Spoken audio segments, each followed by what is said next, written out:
Hello, my name is Shilpa and my student ID is 040. Oh, sorry. Hello, my name is Shilpa and my student ID is 1084845. I have selected the age group 2 to 3 and I'm going to discuss the curriculum design presentation today, which I have prepared for the age group 2 to 3. Let's start with the curriculum philosophy. So, my curriculum philosophy is grounded in the belief that young children learn best through the play based learning, secure relationships, and consistent routines. At this stage, toddlers are developing independence, curiosity, and a social awareness. So, like my approach emphasizes responsive caregiving and exploration and child experiences. I inspired by a social cultural theory, which is Vygotsky theory. I view learning as a collaborative process supported by meaningful interactions with the adults and the peers. Let's going to the next slide, which is developmental characteristics. So, like children aged from 2 to 3 years are rapidly developing across all domains. Physical theories are becoming more mobile and coordinated. Socially and emotionally, they begin to assert independence and engage in parallel play. Cognitively, they start using symbols and language to represent their ideas.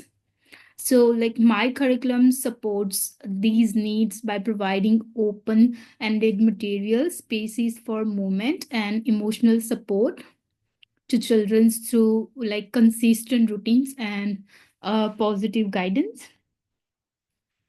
So, I have prepared the weekly plan in the part one and part two. So, in part one, which is from Monday to Wednesday, so, like weekly program, it includes a balance of indoor and outdoor experiences. Each morning begins with the calm welcome routine and followed by a sensory play, music, movement, and a story time for children.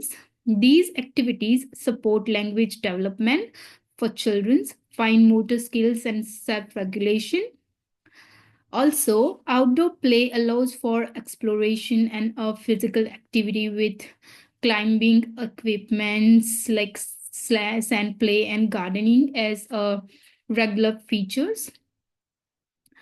In the weekly program part two, so in the I focus on quieter child-led activities such as drawing, puzzles, dramatic play, and book sharing.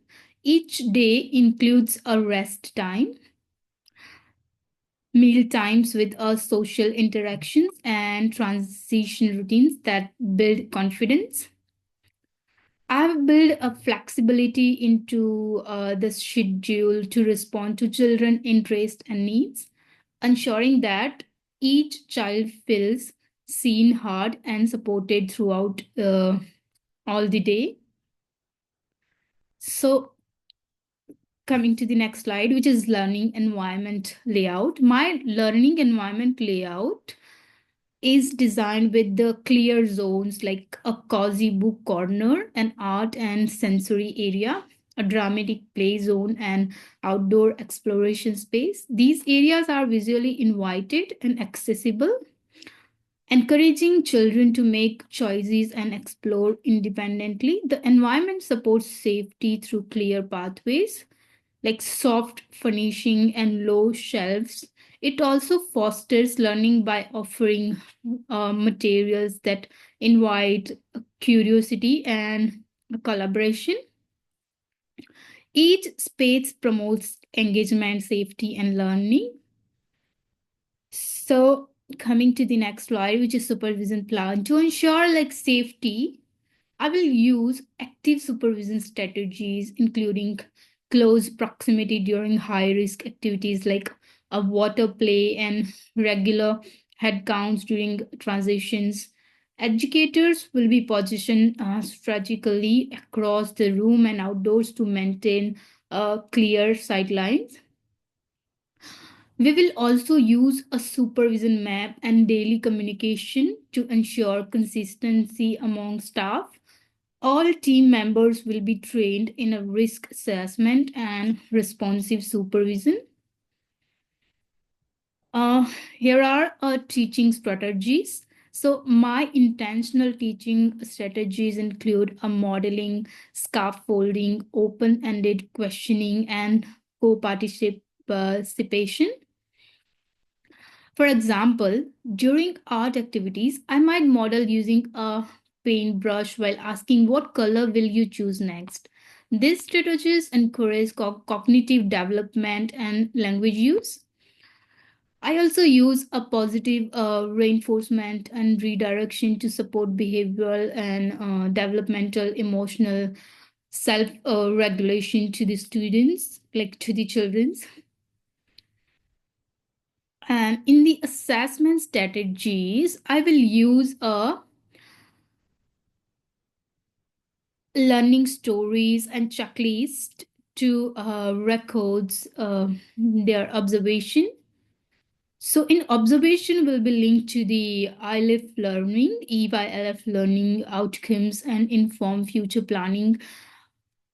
And documentation will be shared with families or to the parents regularly through portfolios and daily reflections. So this will help to build a strong partnerships and ensures that each child's unique journey is valued and supported.